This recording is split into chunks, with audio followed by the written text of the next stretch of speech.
Long ago, in the city of Rome, there lived a slave called Androcles. His master was cruel and inhumane, and one day Androcles managed to escape to a nearby forest. He wandered for a long time until he became very tired and hungry.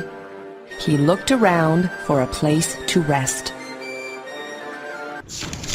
While searching for shelter, he came across a wounded lion lying down in the tall grass, groaning and roaring terribly.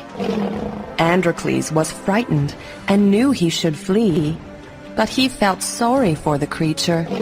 He approached him. As he stepped forward, the lion painfully lifted itself off the ground and limped towards Androcles on 3 feet. Androcles saw that the lion's forepaw was swollen and bleeding profusely.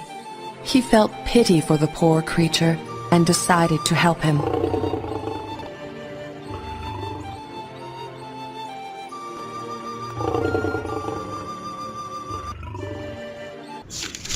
Androcles discovered that the lion's pain was caused by a huge thorn that was stuck in the animal's paw. He said to himself, "What if the lion attacks me after I take out the thorn?" Nevertheless, Androcles decided to help the lion.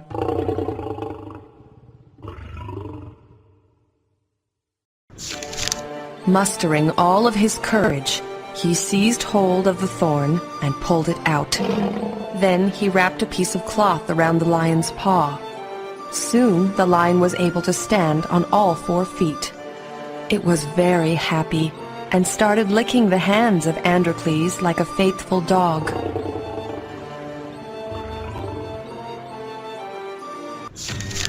The lion took Androcles to his cave. He brought him a young goat that he'd hunted, and Androcles made a delicious meal from it. In the days that followed, the lion continued to bring Androcles what he had hunted.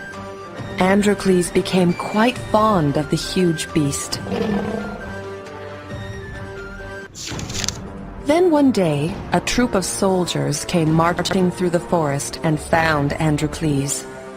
They took him prisoner and brought him back to the city from which he had fled.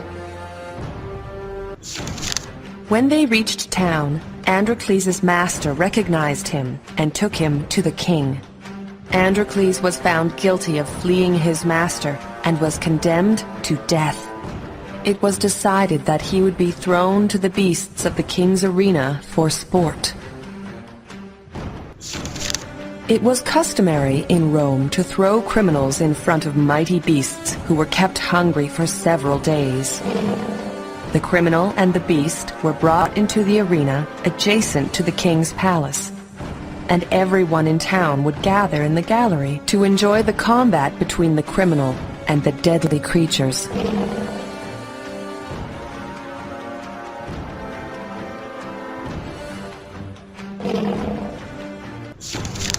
The day of punishment soon arrived, and the king and all of the people of his kingdom gathered together to behold the spectacle. Androcles was led out into the large arena with only a spear to protect himself. The king sat on his throne in the royal box and ordered his men to open the iron bars of the lion's cage. The lion rushed out and bounded towards its victim. However, the crowd was stunned to see that instead of pouncing upon him, the lion stood quietly in front of Androcles and then stroked him with its paw. It licked his hands like a loving pet and made no attempt to harm him. It was the same lion whom Androcles had helped in the forest. It recognized Androcles as the friend who had saved its life. The king was surprised to see such strange behavior from a ferocious lion. He summoned Androcles and asked him why the lion didn't kill him. Androcles explained how he and the lion had been good friends ever since he saved its life. He added that the beast had shown him gratitude and treated him much better than anyone else around him. The people of Rome felt that Androcles had been treated cruelly by his master, and demanded he should be a slave no longer. The king pardoned Androcles and ordered his master to set him free. The lion was also freed, and the two went back to the forest where they lived happily.